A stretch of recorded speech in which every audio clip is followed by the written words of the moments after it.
Welcome, everyone, to the Stockbridge Library's online poetry series. We are now in year 4 and going strong. Our theme this year is Sparks in the Dark. And I will let our host tell you a little bit more about that. But before I introduce our host, I'd like to introduce our poet this week, who is Andrea Deeken, joining us from Portland, Oregon today, where she lives with her wife and daughter and a dog and a lizard, I've just recently learned. Her writing has appeared in journals such as The Bear Deluxe, Beltway Poetry Quarterly, Beyond Queer Words, the Blue Mountain Review, and others. Her awards include Arts and Letters Creative Nonfiction Finalist, Honorable Mention in the 2019 Spoon River Poetry Review Editors Prize, and second place in the 2020 Blue Mountain Review LGBTQ Chapbook Contest. Her debut chapbook, Mother Kingdom, won the 2021 Slavering Hall Chapbook Contest and was an award-winning finalist in the Poetry Chapbook category of the 2022 International Book Awards. So those are some of Andrea's accolades. Andrea will be in conversation today with John Gillespie, probably the biggest poetry fan that I know. John has served on the board of trustees of the Stockbridge Library Association, though he has now moved on to Maine, where he is connected to another library, but we're very glad to have him here with us for this poetry series, which he organizes. John, Andrea, I will turn the program over to you. Great. No, thank you, Wendy, and thank you for hosting our show. So, Andrea, before we get into the theme, you know your daughter's going to be taking that lizard to college or something? That lizard's going to be like, yeah. I mean, for those who did not hear the story, my daughter has been asking for a bearded dragon since she was 9, and then we gave her one for her 10th birthday. They have a very long lifespan of 15 years. And yes, she did tell me that she would take it with her to college. And I do think I want to get that in writing, but I also don't feel like it's fair for me to ask a 10-year-old to plan that way. But yes, we have adopted a lizard. I'm learning a lot about reptiles. Our house is multi-species now. Yeah, there you go. So let's dive into the theme for this year. You know, the power of poetry to encourage us to act, to inspire us to move forward, to kind of illuminate the path. What was your initial reaction, as you were preparing for this today? Yeah, thank you, John. And before we get started, I just want to thank John and Wendy and everyone at Stockbridge for this amazing series. I feel really honored to be participating in it. And I do think that this theme is very timely, not only for art, but just for everything that's going on in the world. I'm sure I'm not the only one who has a very heavy heart right now about all the suffering and conflict and violence and war that's happening. And I think sometimes it can be very overwhelming to think about just the uncertainty of life. And for me, when I get into that place, I often turn to art to inspire, particularly, of course, poetry, but also music. And I recently was very honored and fortunate to attend a concert down in LA at the Hollywood Bowl by Brandi Carlile, who I'm a huge Brandi Carlile fan. In a lot of ways, I'm sure I've talked about her before with you, but she's her music really speaks to me in a way as a gay person, and also just kind of as a citizen of the world. And her album, by the way, I Forgive You, I think when it came out in 2018, that was the first album I really listened of hers very, very closely. And that in a lot of ways, I think inspired the poems of my chapbook. I think there were all these poems in me, and it was almost like I was waiting for permission to let them out, and that was before the pandemic, and it seems like a long time ago. But anyway, long story short, I am going to connect this story to the theme. Don't worry. So at the concert, it was Brandi Carlile and friends, and it was at the Hollywood Bowl. I'd never been there before. And I was really struck by just the energy of the space, and also the fact that before it began, Brandi just sort of created this space to create an intention for the concert, an intention for peace. and to think about 16,000 people having intention, having peace in their hearts. And the most amazing thing that happened though was that, like, because the bill was top secret, the people that ended up coming out were just like colossal energy. I can't even describe it. So Annie Lennox blew my mind.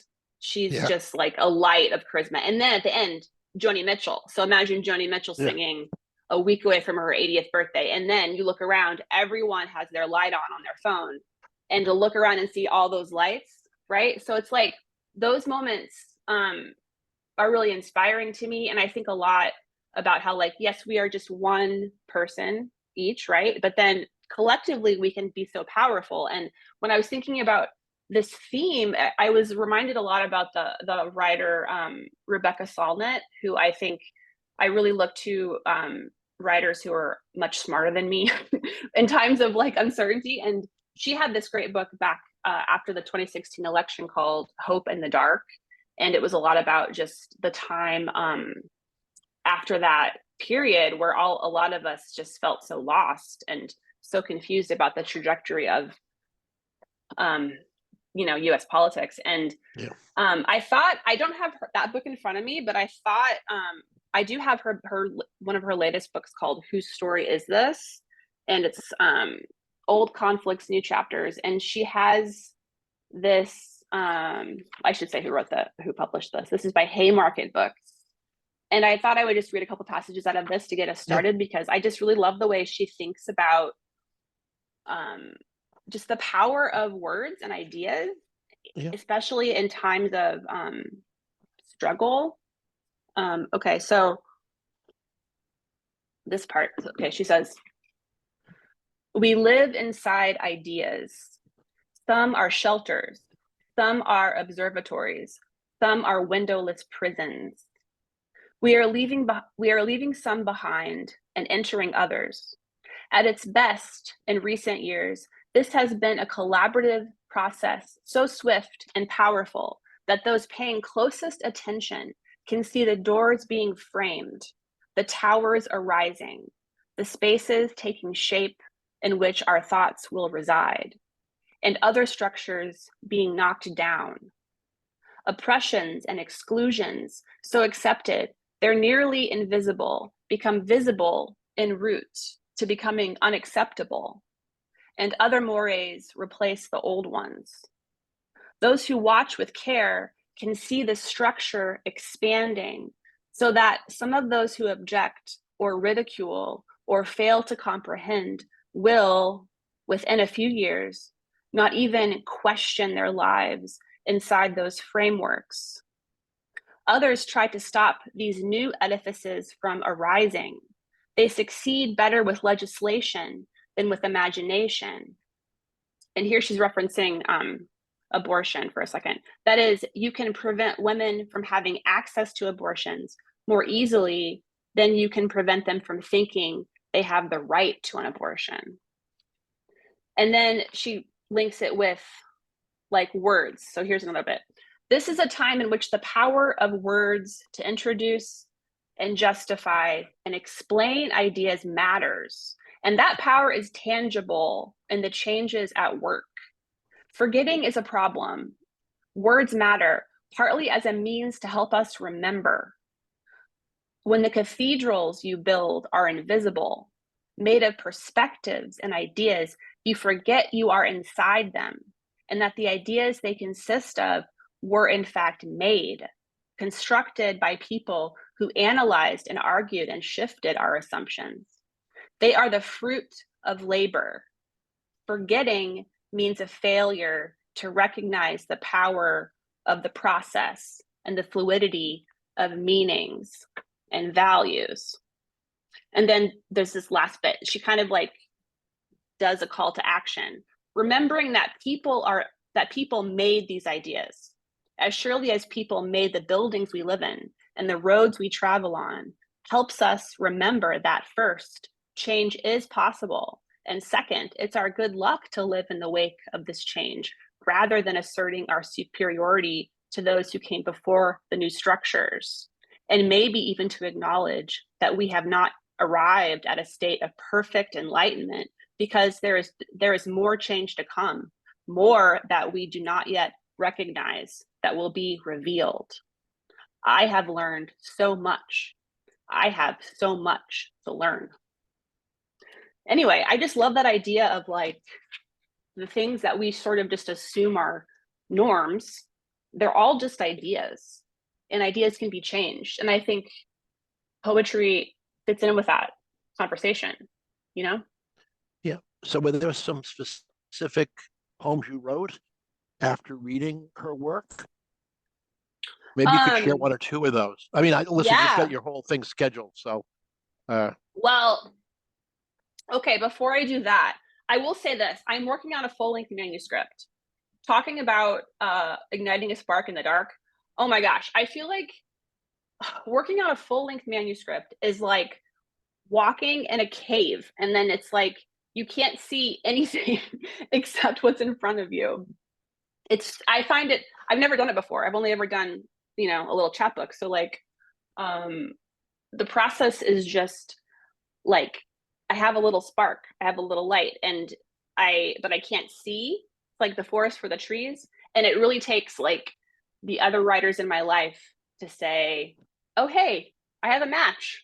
Here you go. Like I'm gonna point out this sentence that needs you know, work. Yeah, but like before I read any poems though, I wanted to read one poem by Jane Hirschfield because I feel like she really speaks absolutely. to this Yeah. idea. So this is from her new book called The Asking. It's new and collected, and I really liked the sentiment for this conversation. So it's called Counting New Year's Morning, What Powers Yet Remain to Me. This is from Alfred Knopf, I believe, the publisher. The world asks as it asks daily, and what can you make, can you do to change my deep broken, fractured? I count this first day of another year what remains. I have a mountain, a kitchen, 2 hands. Can admire with 2 eyes the mountain, actual, recalcitrant, shuffling its pebbles, sheltering foxes and beetles. Can make black-eyed peas and collards. Can make from last year's late ripening persimmons a pudding. Can climb a stepladder, change the bulb in a track light. For years, I woke each day first to the mountain, then to the question. The feet of the new sufferings followed the feet of the old, and still they surprised. I brought salt, brought oil to the question, brought sweet tea, brought postcards and stamps. For years, each day, something. Stone did not become apple. War did not become peace. Yet joy still stays joy. Sequins stay sequins. Words still bespangle, bewilder. Today, I woke without answer. The day answers, unpockets a thought as though from a friend. Don't despair of this falling world, not yet. Didn't it give you the asking? Wow. Right, so the asking, I mean, that is kind Yes. of like just the desire to create beauty, right? Beauty Yeah. in the pain, make sense of the pain. Yeah, I could read you a new poem if you want. Sure. I was going to read Absolutely. a few from the chat book too. This is like one of my new ones. It's called On Kindness. What do we make of the kindness of strangers? Is it a static thing, like a rock or a ladder? Or is it something permeable, malleable like clay, a thread you can follow home? Is it something alive, tangible, oncoming headlights, flashing warning of hidden cops, or can it stop on a dime? A deer in the road, frozen in the bright lights, the rock you hit when shoveling dirt, and the garden, the spark it makes as metal hits granite. Is that the moment the kindness stops, a firefly going out in the summer night? Or maybe that's when it starts too, that sacred call and response, a moment of recognition, like an offered cigarette between lovers coming up for air. Woo! That's a new one. Yeah, I was gonna say, yeah. Yeah, it's been interesting working on this project. I feel, I don't know if you can tell, I just have books everywhere. So just My explain poor what is, family. Yeah. yeah, your poor family. Yeah, well, I think the lizard's balancing out the family. Well, Uh, they call it when I'm in my mind palace, which is like I'm there, but I'm not there, you know? And yeah. I have these like I'm trying to finish it in a couple weeks because there's all these fall contests. Anyway, I didn't mean to interrupt you. So Go ahead. no. So no, I just wanted to.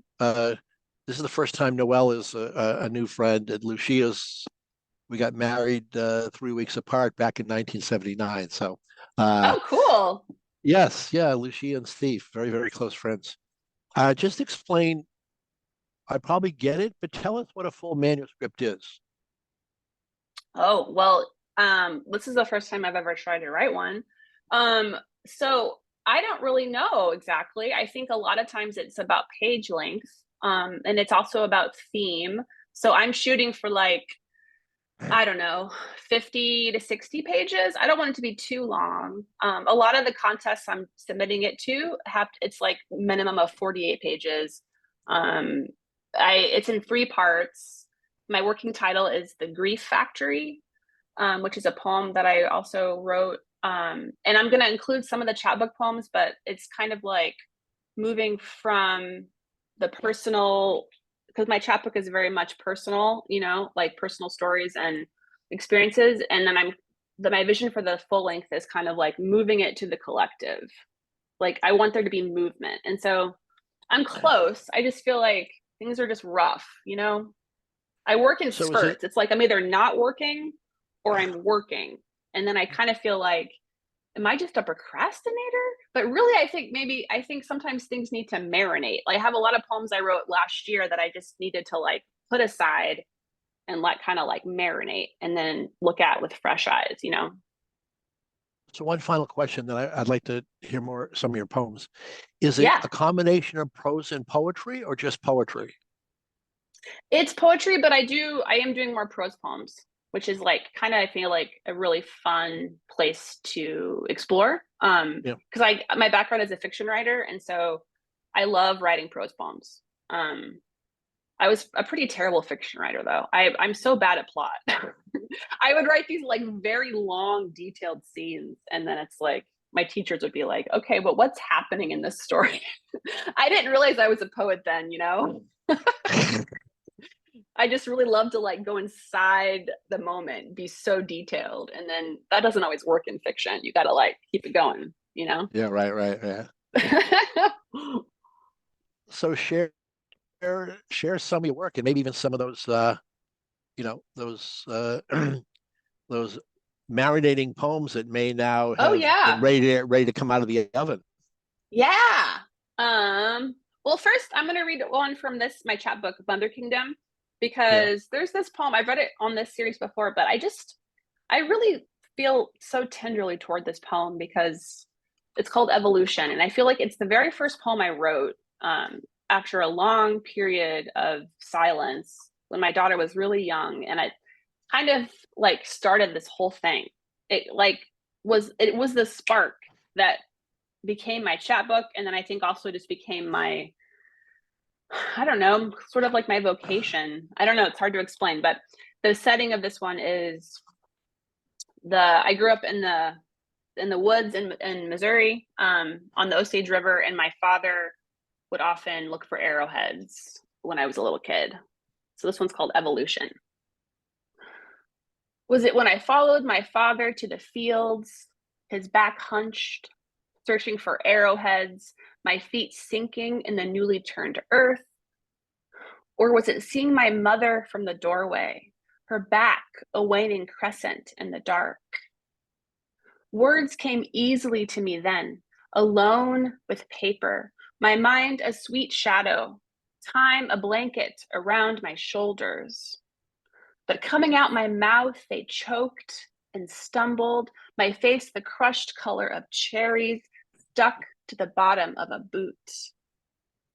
When I told my father I was gay, he was chopping radishes, their red skins, half moons on the cutting board, little gleams of white like a promise worth keeping.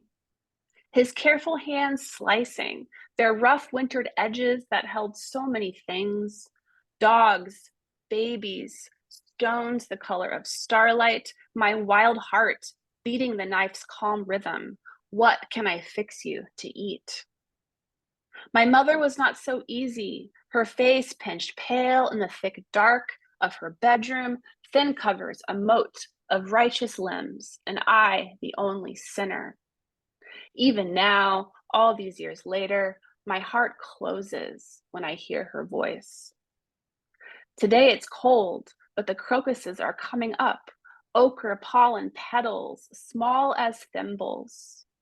Soon the geese will head back north, their black wings cutting through soundless cloud. That's that one, evolution. So this chapbook is like, it's called Mother Kingdom. It's about being a mother. It's about being a daughter. It's about being a mother to yourself. And it came out last spring. I think of it as like my second child. But yeah, I have some newer stuff too. Yeah, do you want me to read more from the chapbook or read some new stuff?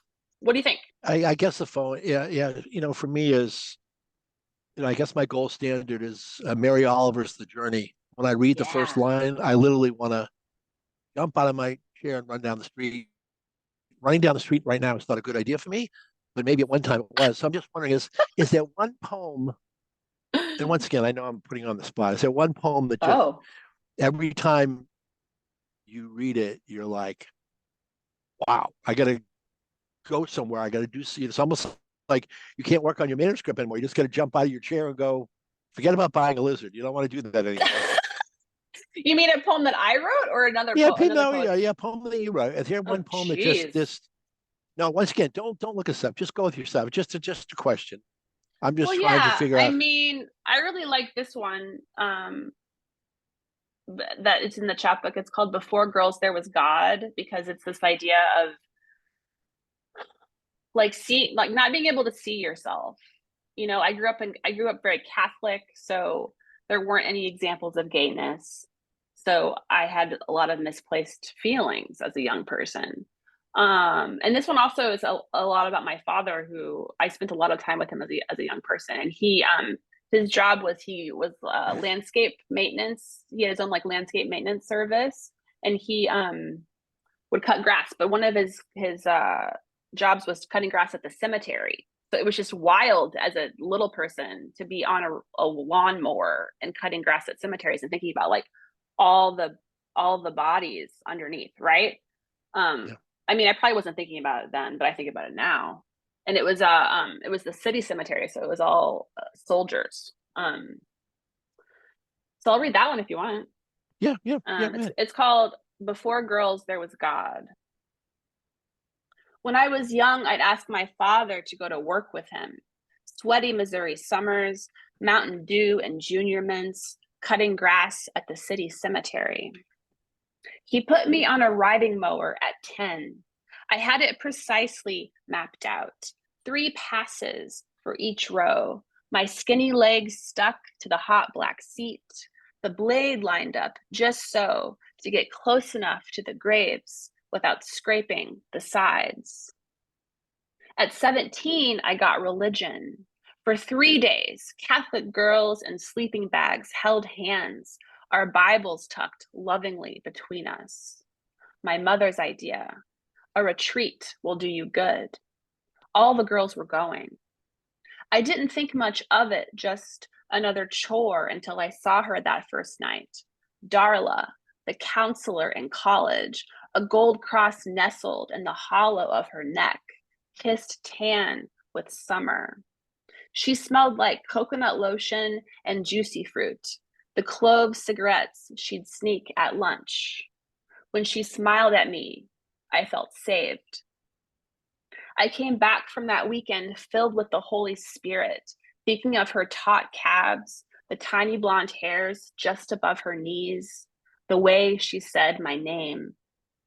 On the mower, it was always one pass on the left side, the same thing on the right.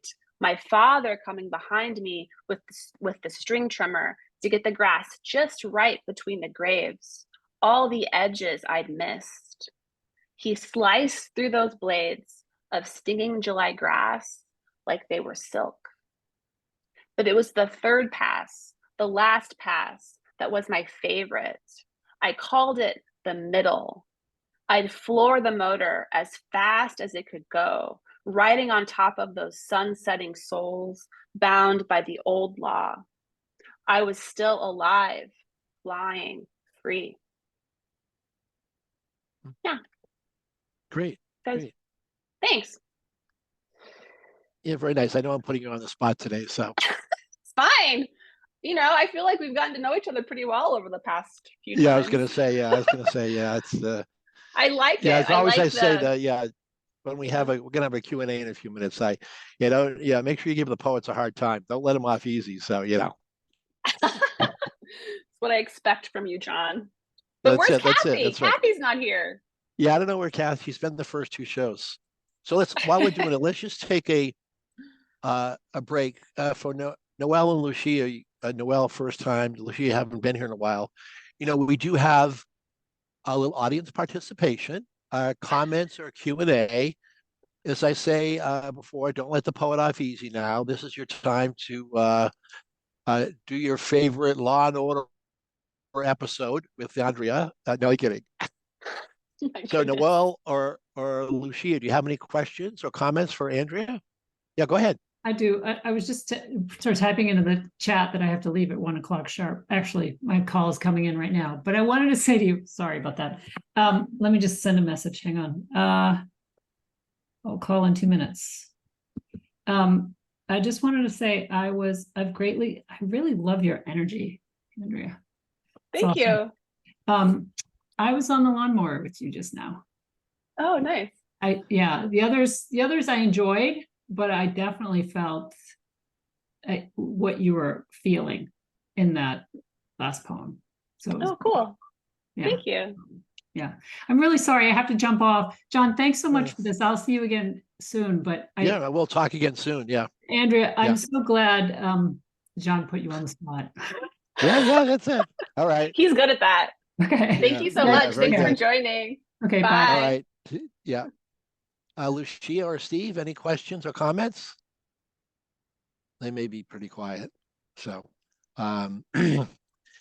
yeah, we're, it's a hazard of everyday life now that, people are too busy, like at lunchtime. I don't know what they're doing. They should be recharging, but they're doing, I don't know, like Noelle, they're on the phone. I don't know what they're doing. Lucia, did you have a comment or question? I saw you unmuted. No, I don't have any question. Just to say, I'm really thoroughly enjoying this, and you remind me, Andrea, of a dear friend, and it's funny when you're with somebody who reminds you of someone else that you care about. Aww. And what it does to your feeling about them. It creates a bond, even though you and this other woman don't know each other, but it creates a bond because I know and love her. She's my goddess daughter. She asked me to be her goddess mother. So I'm That's listening lovely. to you and experiencing you as you, but also experiencing a bit of her at the same time. I don't know if that makes any sense. Yeah, that's lovely. Thank you for sharing that. Is she a poet? No, she's not, to my knowledge. I don't think so. And Lucia, I apologize. I said I wasn't going to call on you, and I called on you. That's right, you did, John. And I spoke.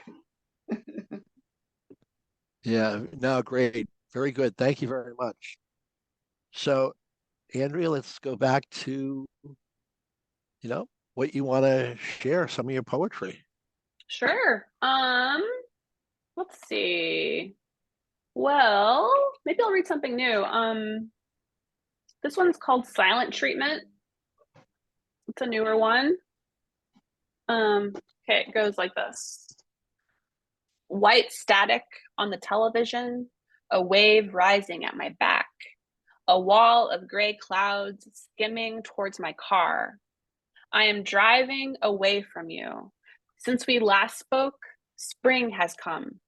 The birds are busy making their nests. The geese fly in haphazard V's, change course sometimes, the way I change lanes, late to work. My favorite flowers grow in ravines, purple hyacinths, yellow dandelions, locked in the fists of my only child. She collects them in jars for our kitchen table. I look for ants among the petals. I don't know how to please you. Sometimes I think you'd rather have me framed on the wall than see my living face. The lines in the corners of my eyes, the crust of leftover sleep, cracked skin of my lower lip. My hands look like your hands now. I pinch the skin, feel its fragility. That's that one. Wow. So we're going to see an Andrea AI picture on the wall. That'll be one of the availables with the chapbook. You can get the Andrea on the wall picture. Yeah, yeah. Let's see. Here's one too I can read. This one's called Family Recipe. It's also a new one. Family Recipe. I roll out dough for peanut butter blossoms, sugar all over the floor. Once unwrapped, my daughter presses chocolate kisses until the dough softens and cracks. And I think of my grandmother who made these every Christmas. I think of her plaid apron, the deep chipped farm sink, the faded juice glass that's now in my own cabinet, just out of reach. All I have left of her, along with the picture of a girl that once hung in her sewing room, holding a basket of black-eyed Susans, looking off into an empty field. My daughter wears the same apron now, strings wrapped twice around her small waist, and I wonder if my grandma ever got to make cookies with her own mother, who died when she was just a girl, or if my mother, before we stopped speaking, was ever careful with her own sticky dough, if she ever pressed them gently as my daughter does now. Was the sugar all over the floor then too? And did the dog come sniffing around as she slipped and slid in the sweet grit? Did you finally place them in the oven and wonder if any of it was enough? Woo. No, it's great. Great. All that family Thank you. maternal No. connections. Yeah. Yeah. Actually though, I can change course for a second. I was really fortunate to be in this chapbook that it's called Hermetic Order of Clandestine Urban Scribes. It's a really cool group in Portland, and they have these little chapbooks that are the acronym is HOCUS. So this is Yeah. HOCUS, the HOCUS Tarot, Volume 2. I was very fortunate to be featured in here. And the cool thing about this chapbook is that it's all from tarot prompts that they did, or the writing prompts that were inspired by the tarot that they did during 1 month. I think it was like last November. And excuse me. So my prompt was the devil. And the cool thing is that in this chapbook, they also had this really amazing artist named let me see if I can find her name really quick. So did everyone have a different prompt? Yeah. Yeah. Everyone had a different prompt. And where is the artist's name? Here we go. Oh, Hannah Cohen was the artist. So like my prompt was called the devil, and then this was her picture. of the Oof. devil. Wow. And so the prompt was, take a negative habit or attachment you have and turn it into a person. Describe this person, giving them the physical attributes of your negative habit. What do they look like, sound like, smell like? How do they move? What would you say if you bumped into them on the street? So this was my interpretation. It's called the devil. The cool thing is that it's like this cool, Wow. you know, Goes right I across love the it. page. Yeah, Wow. and because I Fantastic. kind of envisioned it as just like a block of text, because I wanted to sort of like inspire, like convey the movement of it, right? Yeah. So this is Yeah. called the devil. My anxiety is a wiry thing, thin and vibrating. You sense him coming before you see him. He usually stays in the shadows, doorways, stairwells. Constantly on the edges of my vision, he's like trying to find the end of a rainbow or to get a dog to come back after it's run away. You can't move forward too fast. It was years before I understood that buried beneath him, hiding just out of sight, was anger herself. Surprisingly small, she was only the size of a peach pit and covered in spines. I didn't recognize her at first, partly because she had been covered with her own kind of sadness, a blanket as heavy and silent as the foot of snow outside my window. The snow my daughter plays in so effortlessly. My daughter can make a game out of anything: a stick, a rock, a pile of pine cones left for a rabbit she saw only this morning. I wonder what would happen if we gave our anger this kind of care, cradled her like an infant or even a friend, made space for her long arms, her putrid breath and snarling teeth.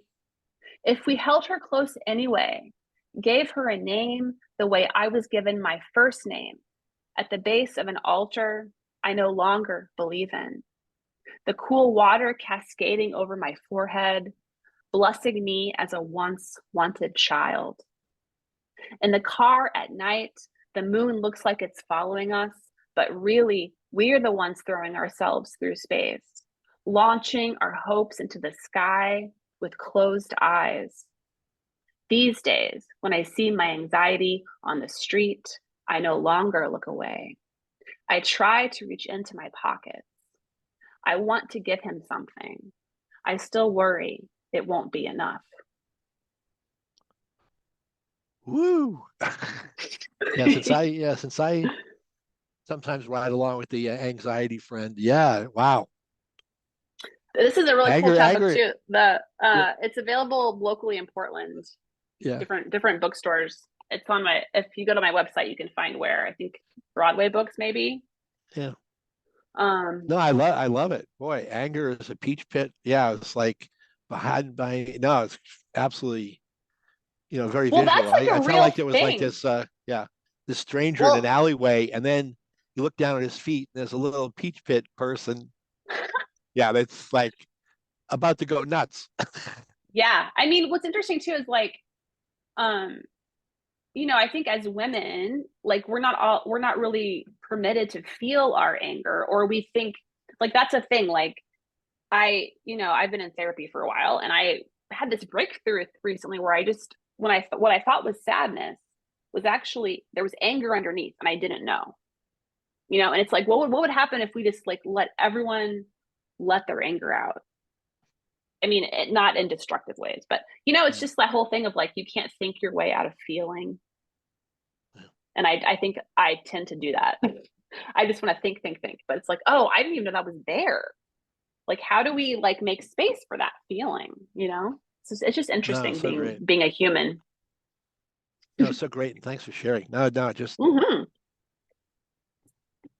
It actually reminds me of another poem that's in the chat book. That's a little one I could read. It's about worry. It's called My Worry. you're hitting My on all my wor- numbers here. Let's see, anxiety, worry. Let's see, I got any old mean, age ones? I know, right? Probably. Give me a few years. My worry is a yarn ball tangled under the bed. Is broken glass beneath my tires as I'm biking home?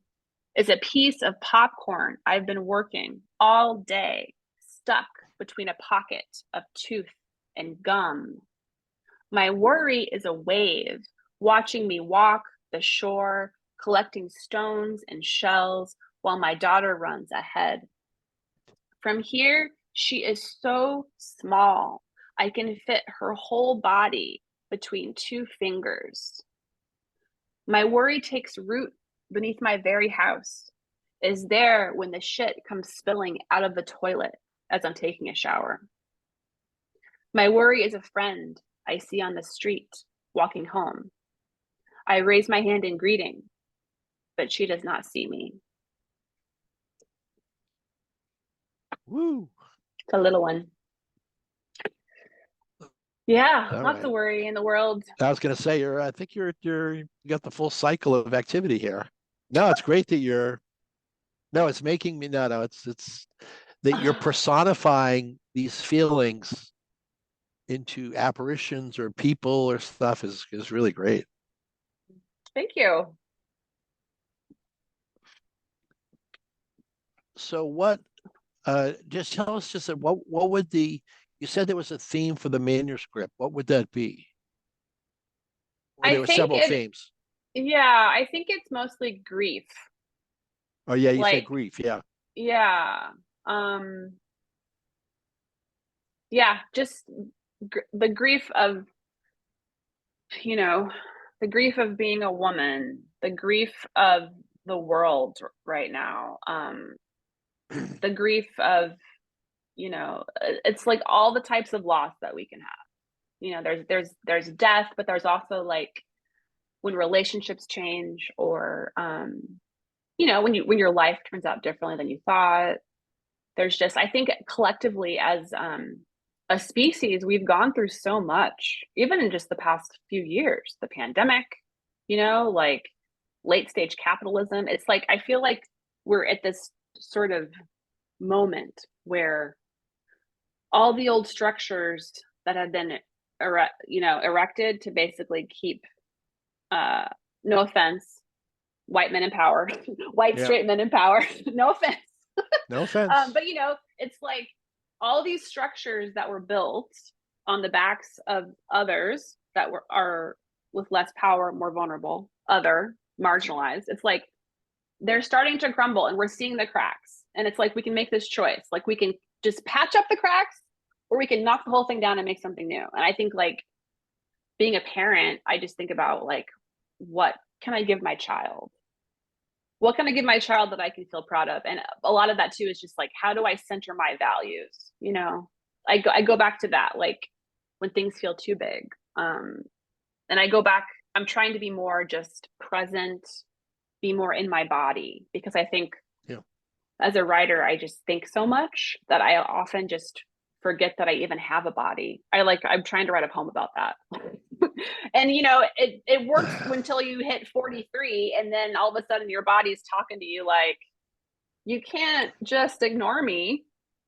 I have like this list of stretches I'm supposed to do every day now, because I have carpal tunnel in both my hands, and then I also have like arthritis in my neck, and it's just so hard to like do these stretches when I'm like, why is this so hard? I would rather just be thinking. Have you ever heard of this acronym called VAK? It's called visual, auditory, kinesthetic. Okay. So I'm visual, and then visual. I read a lot of stuff. Then auditory, and I'm like you. It's very hard for my body to message me, and it's usually when I go over some color way outside the lines, maybe swim outside the pool on dry land, that my body is, okay, I told you not to do that now. But part of it relates to the conscious, the subconscious, and the unconscious. So if you thought of kinesthetic, for me it's just, I don't see it unless I'm in pain. I can't. Interesting. Visual, I read a bunch of newspapers, I do all sorts of stuff, I watch sports, but the body, I'm getting better at it. But part of it is, it's just this unconscious place where I really have to wander down a path to try to knock on the door. Yeah. Yeah. And then thinking about too, like there's this book called The Body Keeps the Score. You heard about that book? Yeah, yeah. It's about Yeah, how like Bursell Van der Kolk or trauma. something. Yeah. It's Yeah. like The body, the yeah, study of trauma and how it can live in the body, and this whole idea of like people who have had really traumatic experiences, they don't want to think about them anymore, but the body remembers, you know? And it's like, you know, people who have had traumatic events, like it can actually like change the way that your body inside, like I'm not sure to the DNA level, but it's just like the body remembers all of that. And so what does that mean? And how yeah, can we he's been at Kripalu. He's been at Kripalu. I think it's here it is. Bessel van der Kolk, Kolk. His book is the Body Keeps the Score. And yeah. No, he's been at Kripalu. He's at Kripalu all, every year. No, it's a very interesting comment that your body really never forgets anything. Your mind is obviously doing all sorts of structures, unstructures, rooms, doorways, but your body is like, your body keeps the score at a very detailed level. Yeah. So I'm trying to do my stretches every morning. It's very hard. I just want to read. But well, I did my stretches, my ball exercises, 30 minutes on the Peloton bike. Then I did my hand exercises, and then I was exhausted. Wow, good job. Yeah, I gotta take a page from your book. Yeah, I've got to. If I don't do it, I calcify. So I've got one choice. I either take action or I become a piece of stone. Now maybe I can become a talking stone. I'll be one of your doppelgangers in the hallway or the thing. You'll. Hey, why is that stone talking to me? Yeah. Oh yeah, I mean, I love rocks. I've got this is I think ocean jasper. I picked this up at a little shop. Wow, a while back. Isn't that cool? You can like see all the little. Yeah. It's whenever I hold it, I just feel so peaceful. Well, should I read anything else? We got about 10 more minutes, so okay. If you want to, do you want to be depressed or do you want to be? Well, let me ask you this, and once again, if it's not too sensitive a topic. Oh, that's fine. Did your parents have an opinion about your poetry, or a feeling, or feedback, or once again, if it's not, I don't want to, if that's outside the barbed wire. No, it's okay. Yeah, I mean, I talk a lot about that feeling in my work. Yeah, I mean, I have had some relationships change, definitely. But it's the kind of thing where it was almost like a long time coming. It's the whole thing of like, I heard someone say, like, do you tiptoe? What was it? If there are eggs on the floor, do you tiptoe around them? Or do you just break them? At some point, the egg's got to be broken, right? So yes, I've definitely like had the relationships change since my work became more published, but I think I'm just always trying to come to a place of like trying to do no harm. Yeah. And also thinking about power. I think Dorian Locke talks about that. It's like giving yourself the permission to write about people in your life who have more power over you, or who traditionally did, like when you were a child. But then I think like as my daughter gets older, I would never want to write something that would make her feel, I don't know, small or not seen. So I think as she gets older, and I'm just trying to be more aware of that, like, 'cause I do write about her a lot too. And I want to be like really mindful of that. And so I do think that I would take that into consideration. Like, oh, please don't write about that. Yeah. She's very, she has a lot of feelings as a 10-year-old.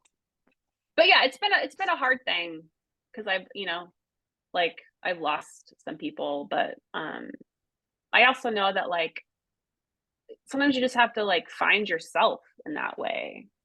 And I'm trying to just be at a place where I'm only centering myself around people who I feel loved and supported by, completely. And because otherwise that's like, it's just a waste of energy. And that feeling of like, you can't control other people's reactions, but you can control like how you take up space in the world. And to me, it's just like being myself, centering my values, trying to be kind, you know, and like uplifting the voices of others who like have been marginalized historically. That's sort of like and connecting with like other people in that space.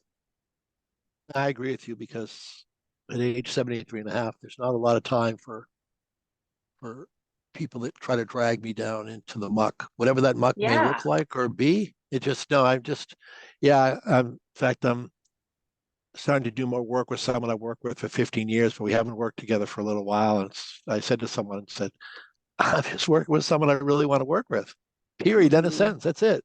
And they're like, why are you doing that? Yeah. Isn't that what you're supposed to do? Right. I mean, I think there was something for me personally about the pandemic that just made me feel very much like, what am I waiting for? You know, like, yeah, I just have to do this. I don't know. I can't wait for permission because especially like if people have different values than you as well, it's like, well, like the muck you're talking about, it's like, well, they're trying to drag you down into their muck, but it's their muck. You can't like get rid of their muck. They got to clean up their own muck. And maybe if they can clean up the muck, they can meet you in a space where there's no muck, but it's like you can't clean up the muck for them. And I think it's taken me a long time to figure that out. I only can clean up my own muck. Anyway. That's why poetry is the riding mower. Get the riding mower out. That'll trim back the hedges. Yeah, so and we I have think about too, it's just like 6 or 7 more minutes. So okay. Yeah, share. And Andrea, I think this has been such a tantalizing conversation. Yeah, I know, like really you said, you great. weren't energized today. You were like, yeah, now you're like, oh, I'm gonna write 80 poems when I get off this program. Well, it's been actually great because I think maybe it'll help me edit my stuff. But no, what I was gonna say was just like I think there's something about turning pain and suffering into something beautiful. Nice. And mostly like just, and that to me is just connecting to other people, which is why this type of space is so wonderful. So I'm really glad you guys do this. Okay, this is a newer one. It's called Profile of a 9-Year-Old in Sleep. And I have a little quote under it by Rumi, who I love to read during times of difficulty. The wound is the place where the light enters you. Ooh. The news is so bad, I do dishes. I make the water as hot as I can stand. My mother would wear rubber gloves all the way to the elbow, but these days my hands are bare. As my daughter sleeps, more news, more bombs falling on the other side of the world. Sometimes, and only in a certain light, I am shocked to see her baby self appear in profile, the small uncut jewel of her nose. I remember how her tiny, far-flung arms gathered violently, as if reaching for faraway stars. If we allowed men to cry, would their bombs still fall on us like rain? Just today, we saw how a telescope could beam back the first photographs of a distant past. How many galaxies could fit inside this grain of sand held out at arm's length? And how many of my daughter's dreams could that grain contain while the ones in charge take more of her rights away? Somewhere, our tilting planet must be turning toward the light. Wow, I think you nailed the season 4 theme there. The planet turning towards the light. No, that's great, fantastic. Thank you. So we got about 5 more minutes. I would call on another person here. Lucia, don't feel compelled, but if you had any final question or comment before we sign off for today, you can unmute. If not, we'll just keep going. So yeah, the daughter one. Let me just ask you this. Once again, I'm asking more personal stuff, but oh wait, Lucia's gonna ask a question or make a comment. Okay. I was just gonna say, sorry, my voice is kind of gone. I love that poem.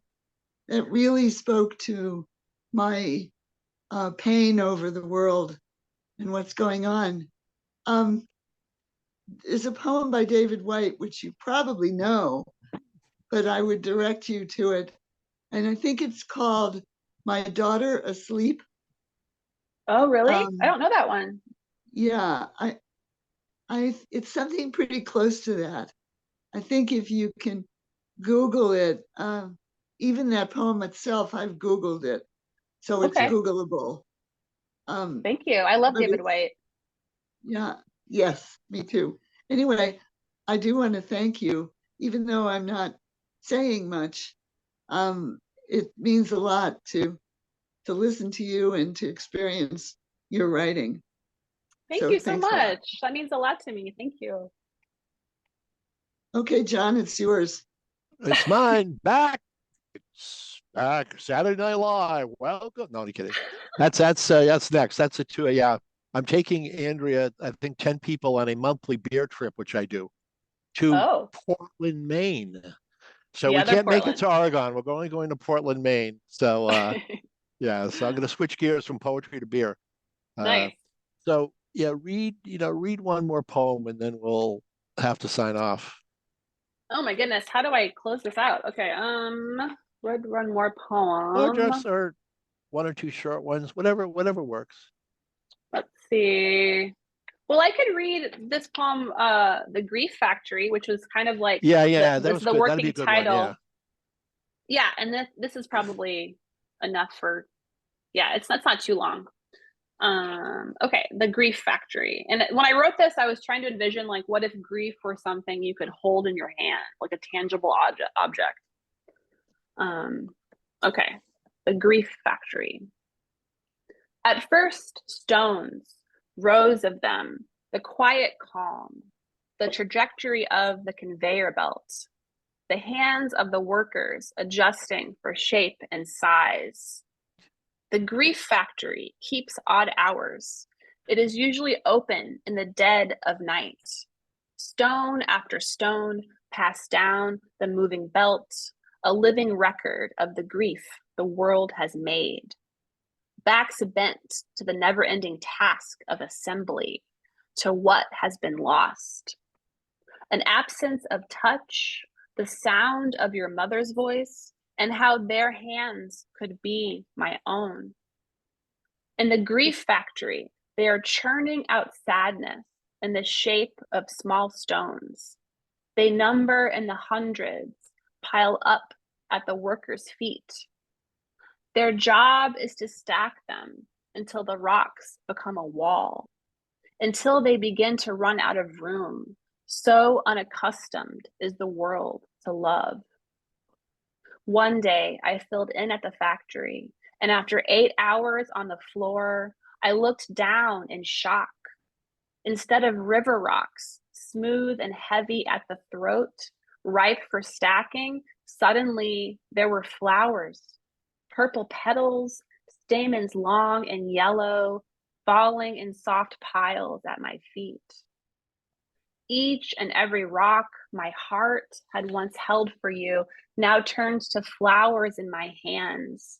And that's when I knew you were really gone, forever lost to me in all the ways you've chosen to use your love as a weapon, a garden growing in the feet of my letting go. Woo! I love it. Oh, Andrea. Thank you. This has so far exceeded my expectations. Wendy knows. Yeah, Wendy's like clapping, but I tell you, we've started off with just 3 amazing poets so far this year, and it's been very uplifting. It's been even more than I've ever expected. So, thank you very much. Wendy, do you want to say anything before we sign I was off? just going to say, I second that, Andrea. Your work is really so moving and powerful. You're extremely talented. So thank you for sharing with us today. Thank you so much. Thanks for having me.